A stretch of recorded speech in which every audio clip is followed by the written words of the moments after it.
Hello everybody and welcome back to Let's Play Suzerain. Let me get my timer started. And I think before we take a look at the Energy Protection Act of 1932, we're going to go ahead and have dinner with the Business Council members. We were in Lockhaven to work with the Business Council to assess weaknesses in the economy. Simon organized a dinner with the affluent economic figureheads of Sordland.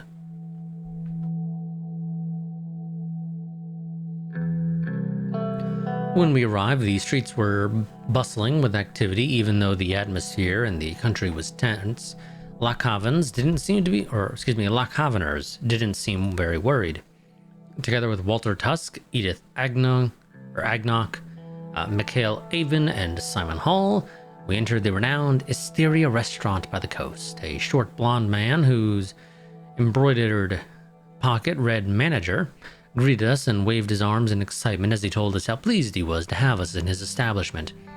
Beaming with pride, he led us to a private room and got us seated at a large table covered for the occasion with a maroon tablecloth. We were quickly served by a group of servers. Walter spoke as they started taking our orders. "I recommend the Lockhaven salmon of this place, President. I know that you're from Lockhaven, but I bet you haven't tasted anything like this before."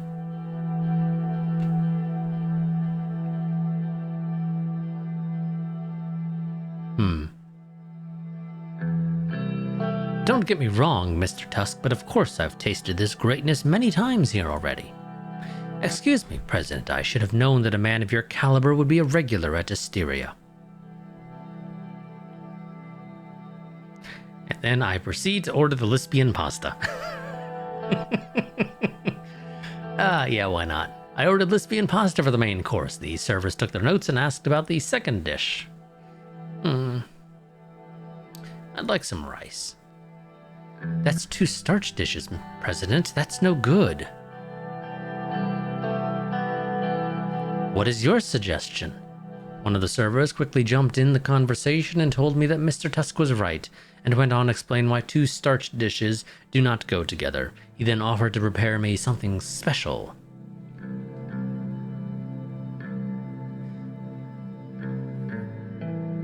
No, I want what I ordered. The server looked uneasy. He replied, "I'm sorry, Mr. President. This is a very special establishment and we want to provide the best quality service. Therefore, we cannot serve 2 starch dishes as they do not complement each other." Oh, come on. He is the president. Serve him what he wants. After a brief argument, the server agreed to serve my order and apologized. The server placed glasses in front of each of us and served bread and water. After they were done taking orders, they quickly left us alone in the private room. "Mr. President, I didn't have the possibility to thank you for coming today. Your presence means a great deal." "Indeed, sir. It's an honor to dine with you." "It's great to be here with members of the Business Council. We should thank Simon for organizing this meeting." "No need for that. I hope everyone enjoys the evening." Simon gestured at the expensive-looking red wine bottle that one of the servers had just brought to the table. "Mr. President?" "That looks amazing." "Well, it tastes even better. Best of Lispia, the Chateau de Falenco 1934. Simon poured some wine in my glass and waited for me to taste it before filling it up. I took a sip. The taste of the wine was immediately stimulating and delightful to my palate. It immediately reminded me of our visit to my father's vineyard when I was a little kid. I could have sworn I took a middle-class upbringing, but apparently not. I don't know what kind of middle-class family owns a frickin' vineyard. The wine's sweet and bitter flavors exploded in my mouth. The aroma of gooseberries and lilacs tumbled across my tongue and my mouth tingled with them long after I'd swallowed. "How is it? Is the taste to your liking?"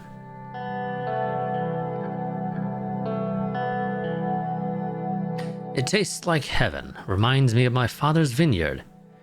I've heard that he was a big wine connoisseur. May he rest in peace." "Thank you." Simon filled up my glass. After filling everybody's glass, Simon stood and raised his glass. "I'd like to raise a toast to all of you here today. We're meeting here tonight in difficult times, but I believe that with hard work, cooperation, and trust, we will get through this period as well. I'd like to thank Mr. Rain again for his decisiveness when it comes to economic policies. I'm sure we will stop this recession. I also thank Mr. Tusk for being here with us today. His presence is an honor. And of course my colleagues from the Business Council, Miss Agnock and Mr. Avon. Without you, none of these would have been possible. Let's drink to future cooperation and growth. For a prosperous Sordland.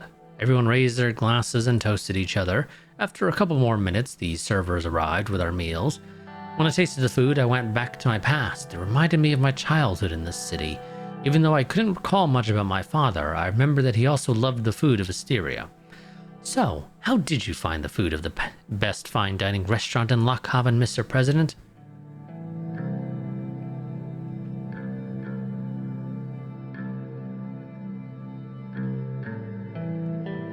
Let's see. This can't get old. It's an experience. The chef must be tipped. Definitely it doesn't, but I will take care of the tip, don't you worry.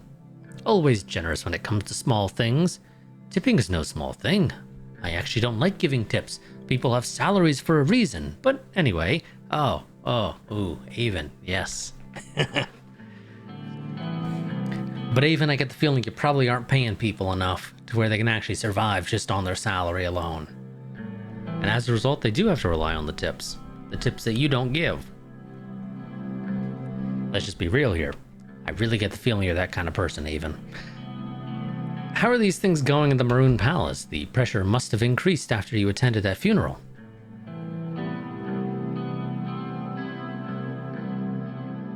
I have to say, the future is looking good. That's great to hear. As we conversed with Mikhail, I heard Walter raise his voice in an apparent argument with Edith and Simon. We both stopped to listen. Arcasia knows the right way of doing business. Their approach to the world is real and raw. I'd prefer that cutthroat approach to comparison to the niceties. Well, I mean, it's a nice country to visit too. I have traveled there often in business trips. Their attitude on all countries are nice to visit if you have the cash.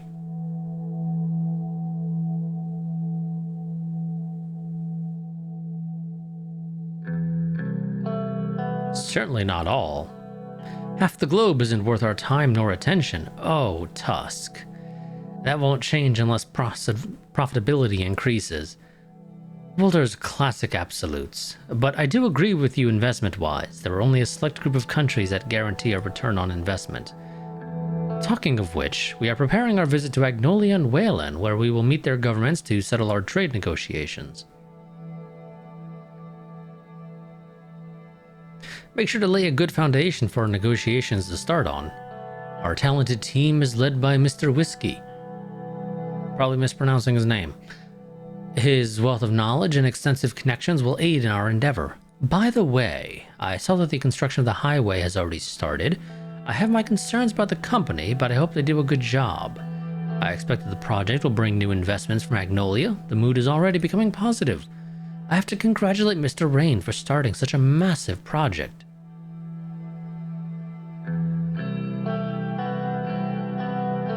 No need for that, Mr. Avon. The state is just doing its job. Of course. Mr. Hall also deserves credit, of course, our great economy minister. Is there a joke coming? Why? I thought you said you were great at economy. I've heard that you've bought a new villa, Simon. I don't comment on rumors, but I'll make an exception since we are among friends. It's true. Where is the property?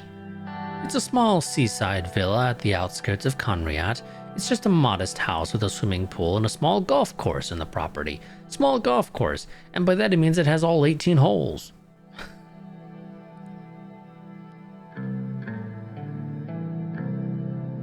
Let's see. So you become a neighbor to Marcel Caronti? Not really, his place is very remote. Conriat has a way of pulling certain people in, it seems. Edith, who was sitting to my left, gently put her hand over my arm for a few seconds. Come on, let's not talk about finance or politics for now. We came here to relax. She turned to Walter and Simon. Isn't that right, gentlemen? They nodded at her and took a sip from their drinks. She slightly leaned towards me. So, Mr. Rain, why don't you tell us what's behind that strong character of yours? I've heard that your father was a very wealthy man. Would you say that it contributed a lot to your success?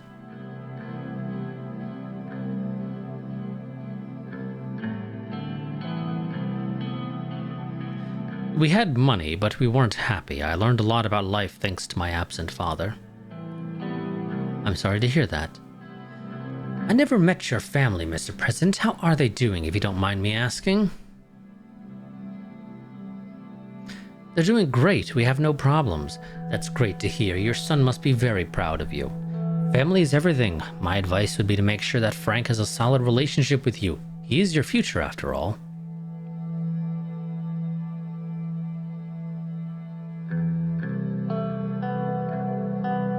I'm trying my best to be a good father to him. He seems to be somewhat introverted. Wish that was my son's biggest problem. Darren seems to be doing fine. I saw that his yacht party in Benfey made the local news.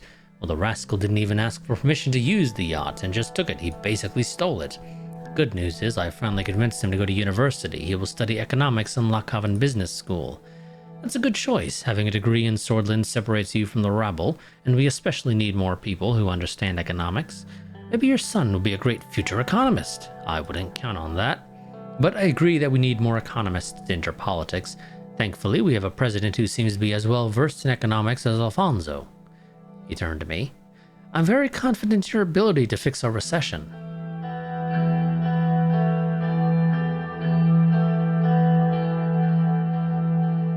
Yeah, inclined to agree. Look at what he caused. Studying doesn't get you to the finish line. True, but I think it was his ambition that brought him down. Too many big changes in a short time frame. A correction, it wasn't his policies that destroyed him, it was the old guard. I always had a gut feeling about his sudden fall. He threatened their economic power base over the country through a vast privatization plan. They removed him and backed you after. Walter, stop with the conspiracy theories. I think we've had enough drinks. Everyone went quiet. After a long silence, followed by some chit-chat, Walter ordered a bottle of whiskey. That's one good-looking bottle.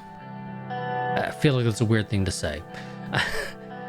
The waiters brought one of their finest Arcasian whiskeys. It was time for a toast.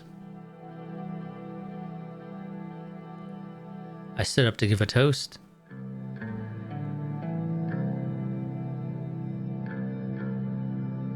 Let's see.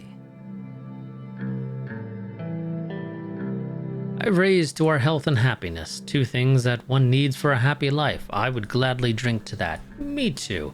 I think it's time we call it a night. Edith stood up. Most of us were a little tipsy at this point. I want to thank you, Mr. President, for joining us. You and Simon for putting all this together. For joining us and Simon for putting all this together.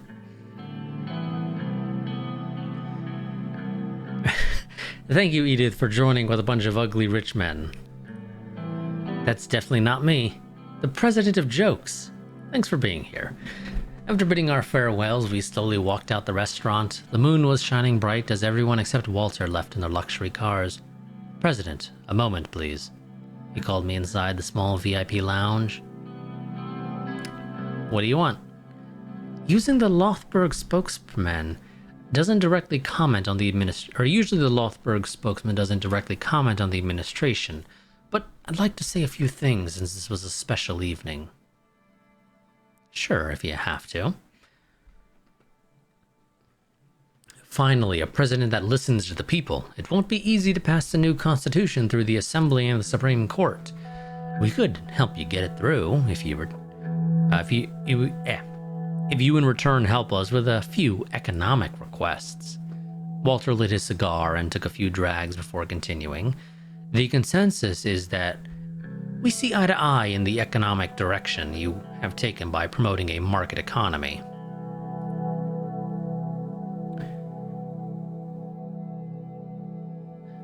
I'm interested to collaborate further on our shared interests. No, I'm glad that the group is supportive of the decision. It was calculated.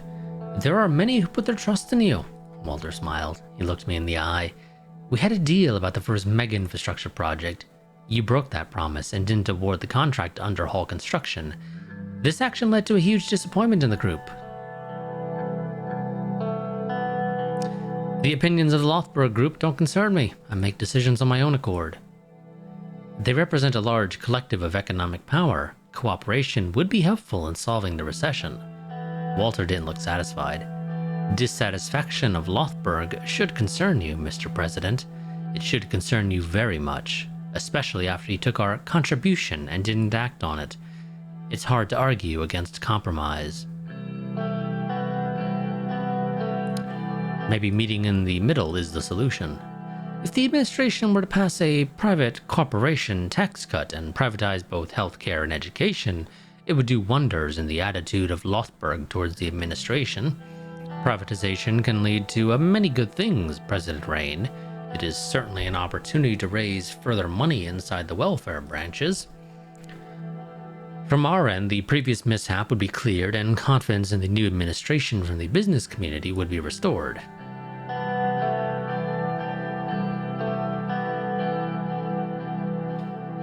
I will make tax and privatization decisions objectively. Can't promise you anything. Oh, let's not be hasty. The recession will end if Lothburg is on your side, President. Why can't we all just be friends? I don't think so. I have other plans for the economy. That's a shame. I did offer you a peace branch. There was an awkward silence. Either way, President, we are here and always ready to work with you if you change your mind. Don't forget that. I'll think about it, but not now. Walter left and Sergei came to pick me up. Into the car. I entered the car and we drove to our residence in Lockhaven. Sergei took the seaside route. Car bomb attack in Arvory. Oh, well, that's exactly what I wanted. School poisoning connected to Blutish woman. Oh, well, that's not going to do you guys any good.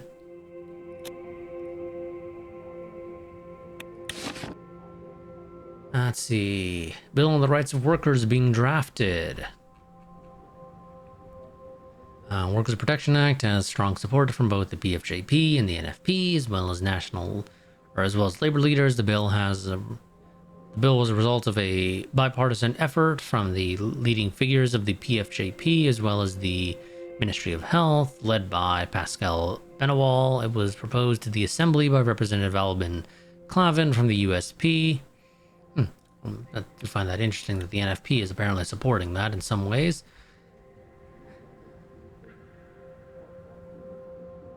Yep. And the Workers' Protection Act amends the Labor Act by establishing a minimum wage of 2.5 Sortish Ren per hour and adding guidelines on overtime work as well as safety and protection guidelines. It also extends the rights of the workers to all migrants, acknowledging their rights as workers in Sordland. The bill also makes it illegal for corporations to force workers to do unpaid overtime work.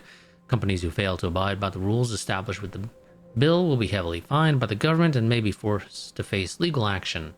Some estimates suggest costs for those firms would increase by 50% if they have to treat workers according to the proposed law. Despite the bill coming from the governing USP, it faces a huge opposition inside the party. However, with the support of the PFJP and NFP, the bill has a high chance of passing the Assembly. Okay, this is talking about our meeting. Mine disaster, that's not fun. And Lockhaven League of Women March. Let's see, the calls for equality were drowned by the loud group of conservatives. The protests were a clear reflection of the division that surrounds the country. It also raises questions if the First Lady Monica Rain's agenda to raise awareness and trigger change on the issue will bear fruit. Oh, they will. They will. Let's see, meeting on the Energy Protection Act of 1932. Not quite sure on this one, if I'm completely honest with y'all.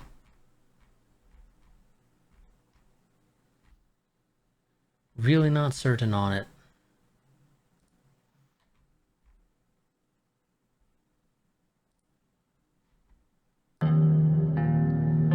As the morning sun streamed through the window of the presidential office, an imminent meeting loomed on my agenda.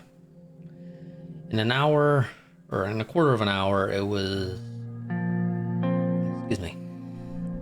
I was set to discuss the Energy Protection Act of 1932, the recent abrogation in the Grand National Assembly, coupled with ongoing dialogues with Gassom, had only served to amplify the discourse surrounding the legislation.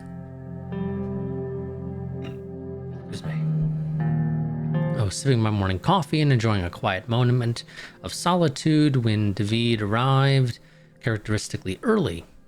A good morning to you, Mr. President. I trust I'm not imposing by arriving ahead of schedule. Not at all, David. On the contrary, we've now got an extra few minutes to strategize before the meeting. I'm relieved to hear that, Anton. I depart earlier for my appointments nowadays, as the stairs of the capital have become more of a challenge than I would like to admit.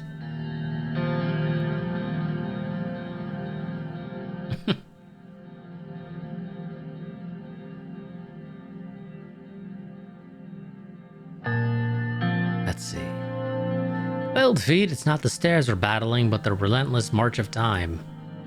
Reflecting on the years I've spent within these walls is a journey in itself, from the time my father first brought me here during the reign of the king right up to the present. I often ponder what will endure of our actions and identities. Do they hold any significance in the grand scheme of things? His gaze drifted, locking onto something beyond the window.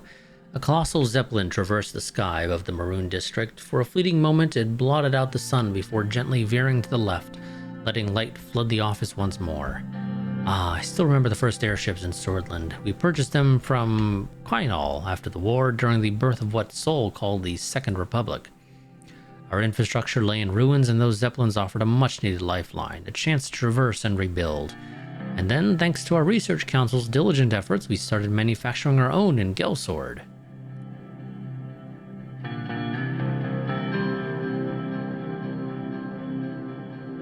Yeah, it's a good question.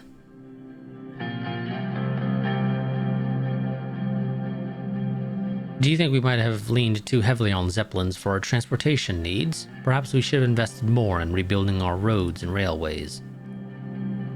At the time, the destroyed roads, bridges, and all made air travel the most suitable option, but now I'm glad that your presidency is focusing on building up our infrastructure. Our reliance on others was temporary, a stepping stone towards the self-sufficiency we achieved with the national autarky plan. Even though it had downsides, I still consider it a success. A pause fell over the room. David's gaze landed on the portrait of Tarkin's soul hanging in the presidential office. His eyes lingered on the stern face of the old leader. A sigh escaped his lips. Now, when I think of the EPA, my mind is carried back to the formative years of post-Civil War Holsard in the 1930s. The debates, the passion, the potential for transformation. It was a time of renewed optimism. It is our duty now to learn from the past and strive for a better future. What applied back then won't apply to now.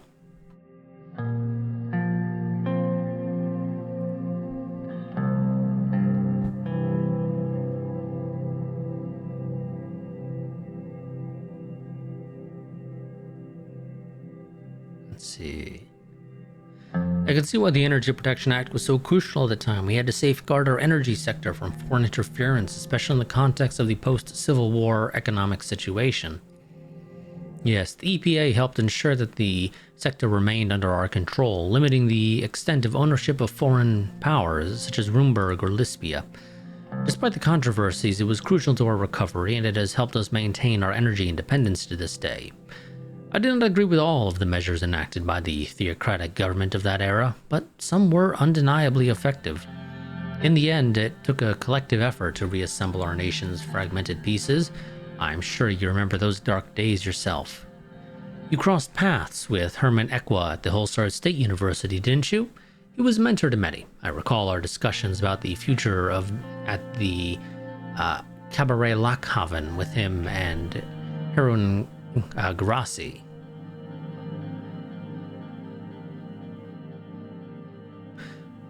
Let's see. Those were formative years for me. Equa and Grassi left an indelible mark on my outlook.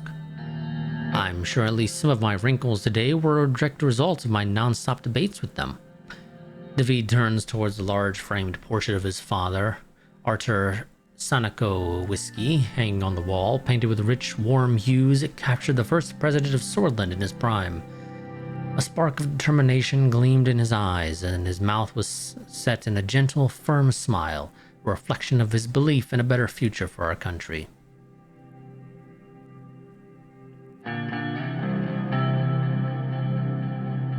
Your father's legacy still looms large. Has it influenced your own views? My father was a visionary, a man who sought to modernize Sordland into a secular democratic republic. I've always been guided by his principles. His ability to mobilize public support for revolutionary change has been a constant inspiration to me. He looked back at the portrait with a mix of pride and sadness. In a way, Tarkin's soul did carry on my father's legacy. Under his leadership, we transitioned from a military government to a civilian one and experienced our first multi-party elections. But over time, he drifted away from the ideals of reform and progress that my father held so dear. His visionary zeal succumbed to the more pragmatic, more conservative, and sometimes even regressive dictates of political survival.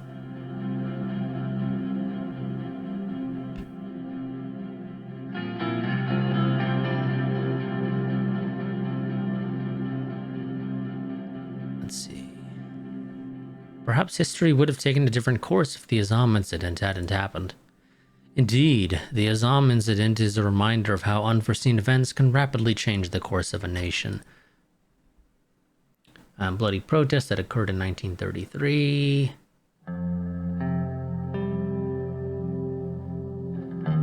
The Sol Dam project, which was proposed as a long-term project of Bergia's and Sordland's energy problem, began its construction. The construction site was home to an old British village called Azam, which was planned to be evacuated and razed to open the way for the dam.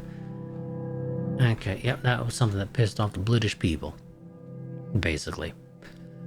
I turned us away from the path of reform, but we still worked hard to create the Sordland my father had envisioned. Alfonso, for all his flaws, did seek to set the nation back on a path of progress with his focus on a free market and economic liberalization. His EPA amendments, for example, were a severe departure from Sol's national autarky plan, but many praised the way that it opened the doors for unprecedented foreign investment in our energy economy.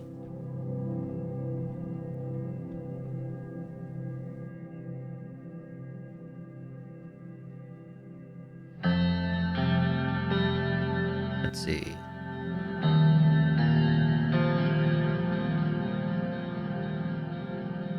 Do you think the EPA still holds relevancy today, or should we consider a complete overhaul? The EPA has its roots in a different era. While some of its principles may still hold, we must not shy away from revising it in light of our current needs and challenges. Just as the conversation hit a pause, the door swung open, and the other ministers arrived. Simon Hall entered first with a confident stride. "Good morning, Mr. President. David, I trust the discussion is progressing well?" Laylas followed closely behind. She walked in with an air of calm authority, her gaze sweeping across the room. "Gentlemen, I hope I'm not interrupting anything crucial." "Welcome, everyone. It's good to see you all today. We have some important discussions on the agenda today, particularly concerning the Energy Protection Act." Sorry, I felt like I was about to sneeze. Indeed, it's a critical issue that we need to address. I look forward to hearing everyone's perspective. Today, we have the opportunity to shape the economic strategy of Sordland for decades to come. The EPA has long stood as a key contention and debate point of the National Autarky Plan. This matter is a discussion of how Sordland sees itself and how we position ourselves in the world. Our nation has taken very different economic approaches in the last 4 decades. Mr. President has decided to lean on promoting a market economy, which should give us a clear indicator. Even if we manage to stabilize our economy, loosening the EPA regulations could still be beneficial. By creating an attractive environment for foreign investors, we can ensure that Sordland is not merely surviving, but thriving in the long term. Promoting a market economy does not inherently translate to prosperity for all. It can lead to a concentration of wealth, with the rich getting richer while the middle and working classes struggle. We need to ensure that the benefits of economic growth are shared equitably across all layers of Sordish society.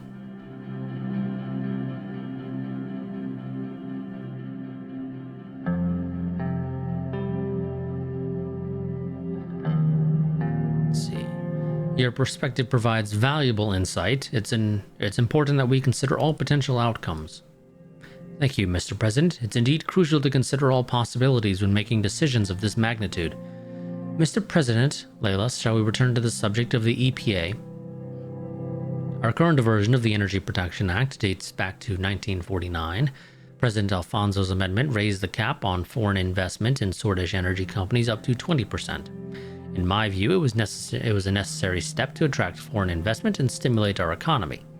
We must remember that Sordland was facing an economic crisis during this tenure, and these changes provided a lifeline for our energy industries.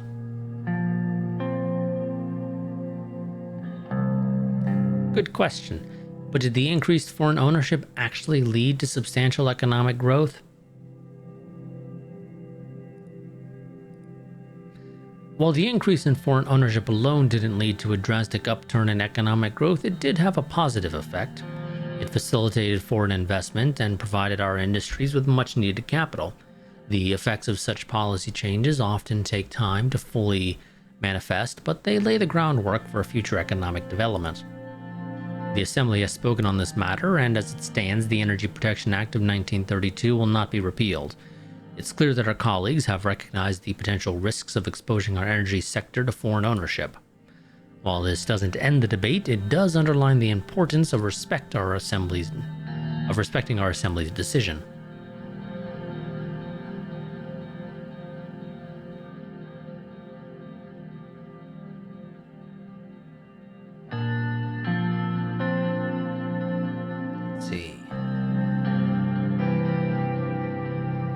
Fair point, Laylas. We must respect the decision of the Assembly, even if it doesn't align with our own views. It doesn't mean we will stop advocating for what we believe is right for Sordland. I respect the decision of the Assembly, Laylas. However, we mustn't allow this setback to deter us from exploring our options. The global landscape is ever evolving, and we must adapt accordingly. It's also important to remember that the Assembly's decision is not the final word. There is room for further legislative efforts and executive initiatives. When it comes to the Energy Protection Act, I believe we should increase our threshold for foreign investment. In fact, my preference would be to remove the threshold entirely. This would undoubtedly strengthen energy institutions such as Gasom and Sordish Petroleum. We've seen Rizia's interest in the former, and I know Lispia has had its eyes on the latter for some time. That's precisely what I'm worried about. We have to remember that we're dealing with national security, as well as economics. Reverting to the Sol era 10% limit or keeping the law as it is would be a safer approach. We cannot risk our energy infrastructure falling into foreign hands, especially not Roomberg. I see merit in both your arguments. Yes, we need to protect our national security, but we also need to consider the economic implications. Perhaps a mixed approach would work best. What if we increase the limit to 49%, thereby attracting foreign investment while maintaining Sordish control over critical energy sectors? Feel like that makes sense.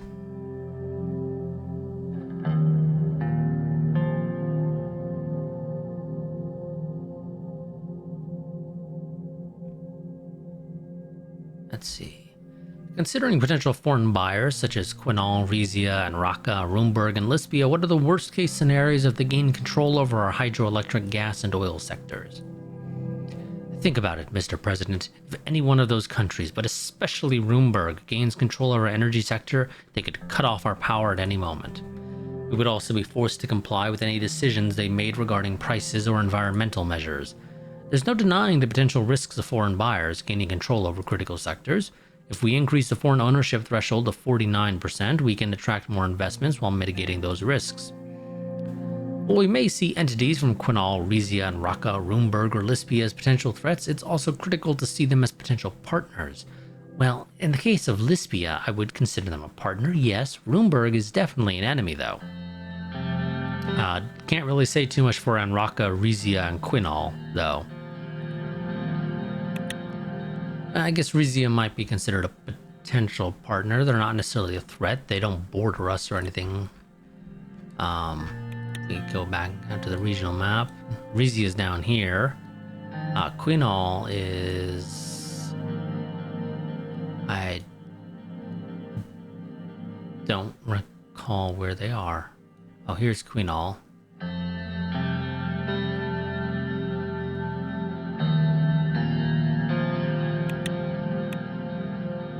And Raqqa. Where is that Raqqa?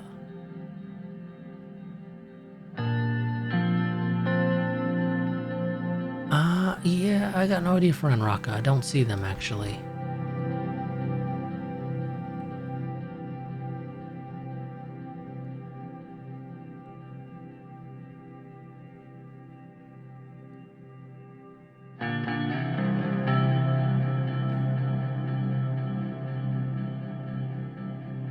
Yeah, I got no idea for Anraka.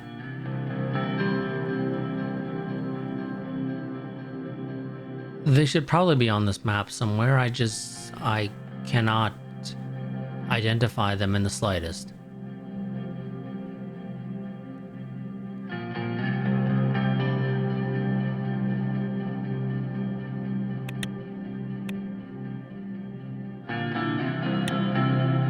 Yeah, I got zero clue for those guys. The scenarios Licia mentioned are possible, of course, but think about the economic growth and international relations that could be fostered. If we aim to deal more closely with Lispia, for example, I very much doubt they'll settle for a mere 49% energy investment. Okay. How would the Energy Protection Act changes impact corporations like Gasom, which could sell to any entity under the revised laws? I believe you already know the answer to this, Mr. President. Gasom could fall under foreign control, just like any other energy corporation. On the other hand, foreign investment would result in increased resources flowing to Gasom and its ilk. And those resources could be channeled into further development of our energy sector. Yes, Gasom could potentially sell to anyone, but wouldn't that be a show of the strength and attractiveness of our energy sector on the global stage?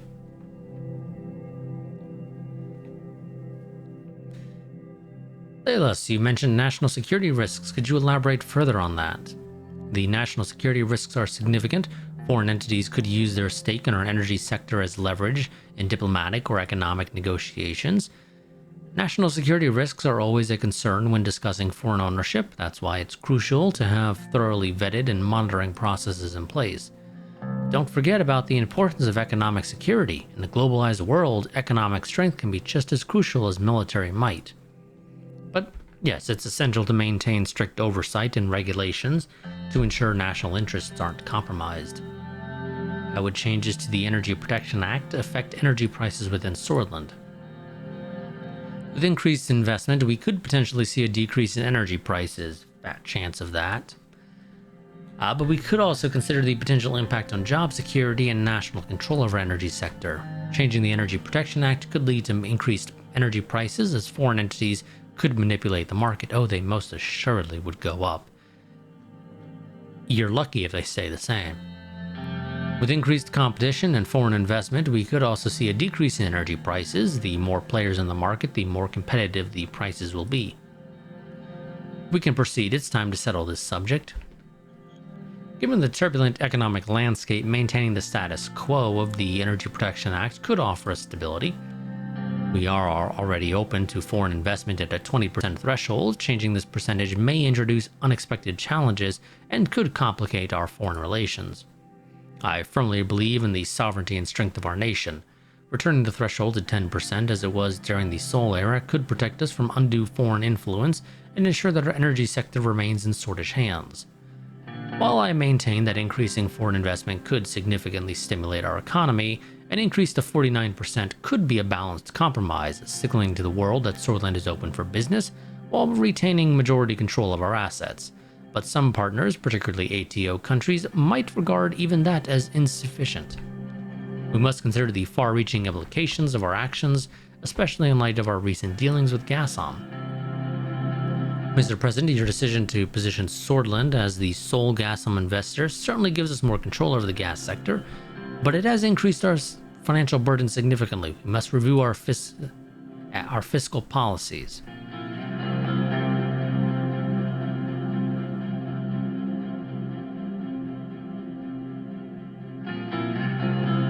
Let's see. The investment signifies our commitment to Sordland's energy independence. Let's put our resources to work for the Sordish people. Our administration needs to protect the jobs of Gasom workers, and this investment ensures that I have little interest beyond this. Simon meticulously adjusts his glasses. Considering we're investing heavily in Gasom, our decision about the EPA will greatly impact the attractiveness of the remaining shares to foreign investors. A reduction in the EPA would pave the way for potential profits from shares, whereas total removal may invite an unpredictable rush for the remaining 45%. Our investment in Gasom reinforces Sordland's sovereignty. However, altering the EPA may dilute that sovereignty.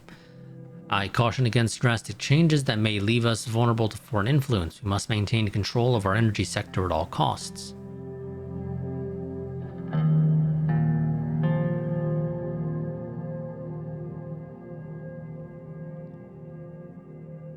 Let's see. If we remove the Energy Protection Act entirely, our 30% investment could potentially be overshadowed by foreign investors. However, it could also maximize our returns if foreign investment floods in. By increasing the foreign ownership threshold to 49%, we're opening up more opportunities for foreign investment. This could improve the value of our own 30% stake in Gasom. If we keep the foreign ownership threshold as is, we're limiting foreign investment. However, our 30% stake in Gasom would remain significant and protected.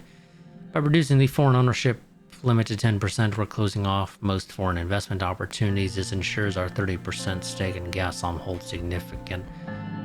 Yeah, no, I don't really care to decrease it, and realistically, I don't think it needs to stay the same. Also, we own 30%. That's a hefty amount for us to be owning, if we're completely honest here.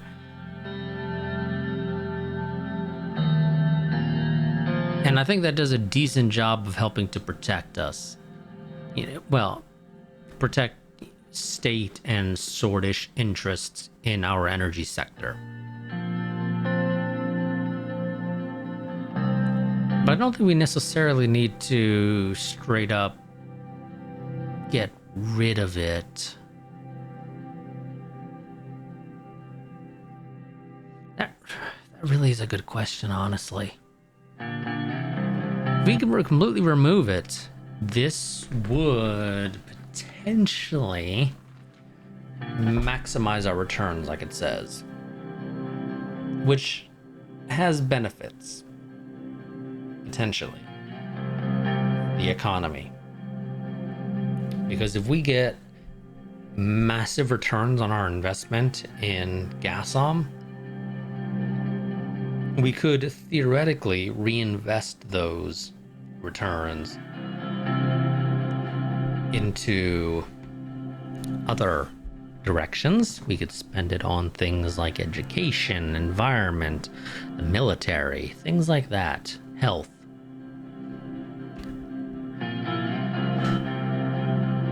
But we already know the Assembly is not exactly super big on removing it entirely.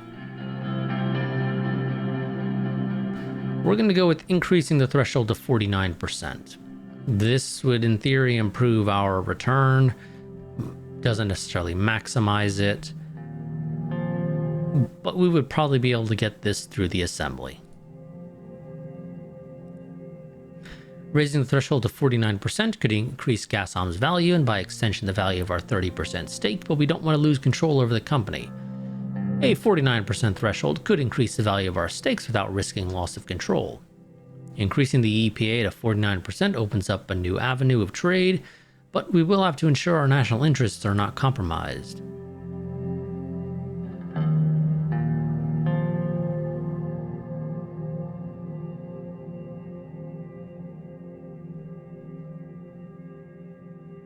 Let's see.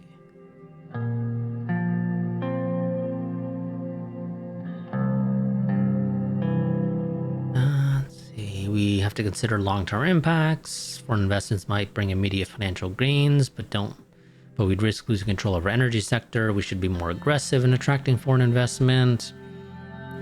The EPA has been a safeguard for national interests, but we must also be open to change. We need to carefully weigh the benefits and drawbacks. Our choices aren't just about the numbers. They hold significant implications for the people of Sordland.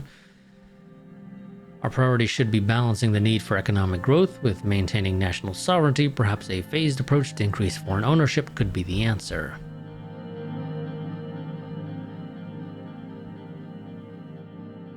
I mean, I'd be inclined to say, yeah. We have to consider the long-term impacts of our decisions. Foreign investment might bring immediate financial gains, but we'd risk losing control of our energy sector. I would say we've covered the implications of your EPA decision fairly thoroughly, Mr. President. Our actions should be guided by the best interests of our nation. Mr. President, it's time for us to make a decision. What will we do with the EPA? We will increase the foreign ownership threshold to 49%. This will increase foreign investment. A balanced approach will serve us well. This could attract significant foreign investment. It's a substantial increase. I fear we are opening ourselves up too much. Alas, we're still going to own 30%. The government is still going to own 30% of Gasom. Let's be real here. That's a pretty significant portion of the company to be owned by us. The door to the room opened. Leva Suno carried a tray laden with an assortment of beverages. She was a little clumsy as she maneuvered around the room, refilling cups and glasses with tea, coffee, and water. Excuse me, gentlemen and madam, I've brought refreshments.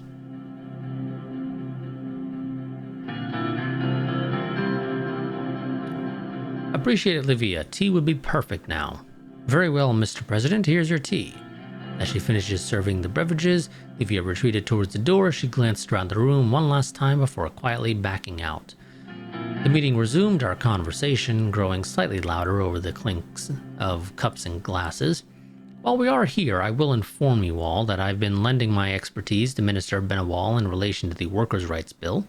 I believe it's crucial to ensure fair treatment for our workforce, and it is nearing presentation.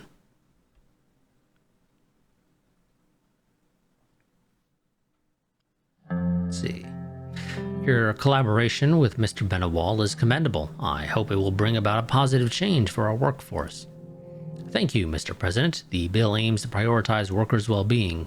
It's a step towards a more humane economic system. I share your sentiments, Mr. President. However, we must be careful to avoid engaging in anti-business tendencies.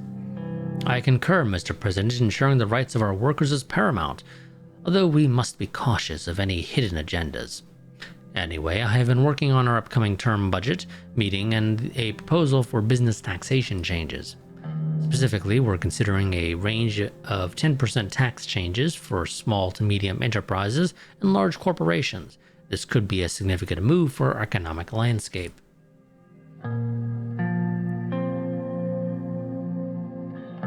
We should be careful with large changes to taxation. They could have unintended consequences. Your caution is well placed, Mr. President. As a proponent of global trade and economic cooperation, I too believe we should be cautious about imposing excessive taxes on businesses.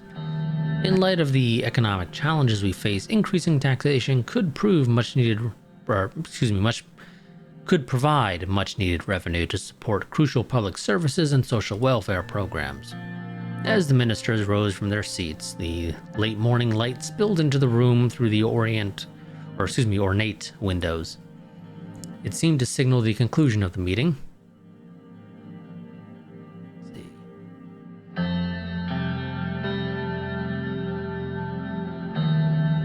Our work is our legacy. Let's make sure it's one that Sordland can be proud of. Thank you for the discussion. I'll continue working on our priorities. Goodbye, everyone. See you at the term budget meeting. Until next time, dear colleagues, take care and see you soon. Okay, that is going to be it for this part. I will see you all next time. Until then, goodbye and So yeah, I will see you all next time. Until then, goodbye and farewell.